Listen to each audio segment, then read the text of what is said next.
Kia ora tātai, ko Jerry Edwards tōku ingoa.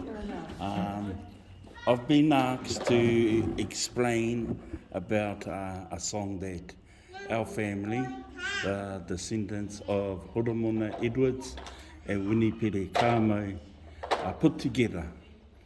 We were gathered here at our kohanga on one of our many gatherings, and the question was put to us if we could write a song.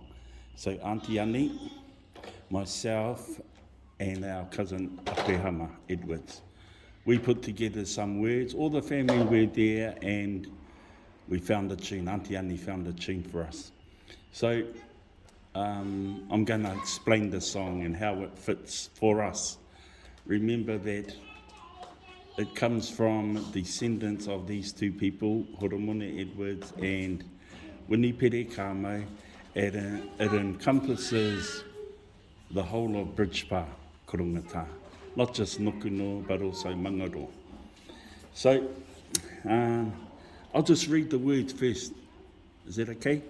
Korongata, he tātai whetū ki te rangi, mau tonu. He taonga o ngā uri o Korongata.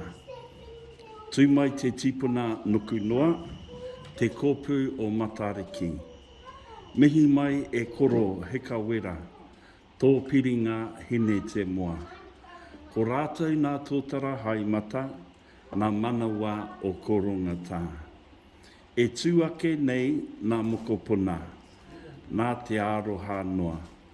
Hāpaitia nā honotanga a kui a koroma. Ti aho mai rā he whetu, Korongata mangaroa. Whatu i āpiti nā ti pōporo, te rāhanga i te rangi, te kupenga a te huki, nā tuke mata o ka hununu. E tūake nei nā mokopuna, nā te aroha noa. Hāpaitia nā honotanga a kui a koroma. He karanga nei kia koutai, kei ware tōu kaipo. Te awa o te atua, ko raukawa nā tarawa. Te kupenga a te huki, nā tuke mata o ka hununu. He tātai whiturangi. That's the starting of our song. I suppose a call to those beyond the stars, or our ancestors who have gone before us.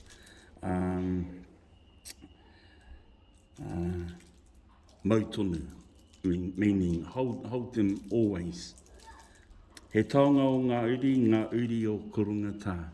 We are the descendants of Korongata. Tū mai te tupuna nuku noa, te kōpū o Matariki. Stand tall, nuku noa, whare. Encapsulated in the bosom of Matariki, our whare kai. Mihi mai e koro hika wera, tō piringa a hene te moa. So we're acknowledging hika wera at Mangaroa and hene te moa, the whare kai there. So hika wera embraced in the company of hene te moa. Ko rātou nā tōtara haimata. And those are we acknowledge them by being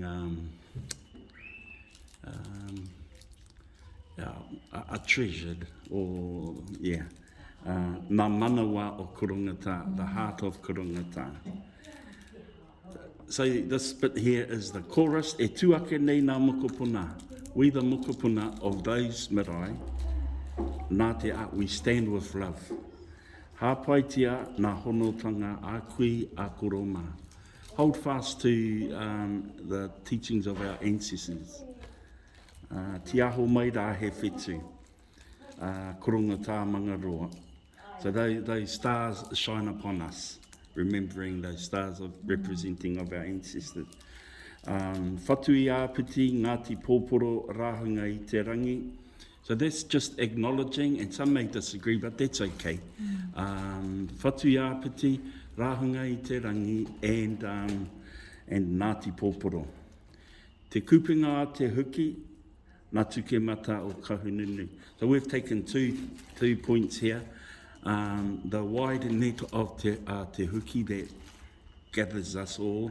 And well, nā tuke mata o Kahununu, that's a reflection of the eyebrows of Kahununu and his many adventures, let's say. He karanga nei kia koutai, kei ware ware tōu kai pō. So this is a call to everyone who falls under that. Don't ever forget your roots. Oh, it's not 660, but... and just the mention of a few names. Te awa o te atua, Raukawa, Ngā Tarawa. Just some places or, a couple of roads there. Tawa o te atua, the land and the aquifer.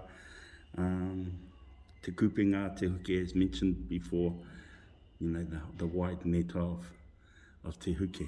So that's pretty much the song. Remember, we wrote it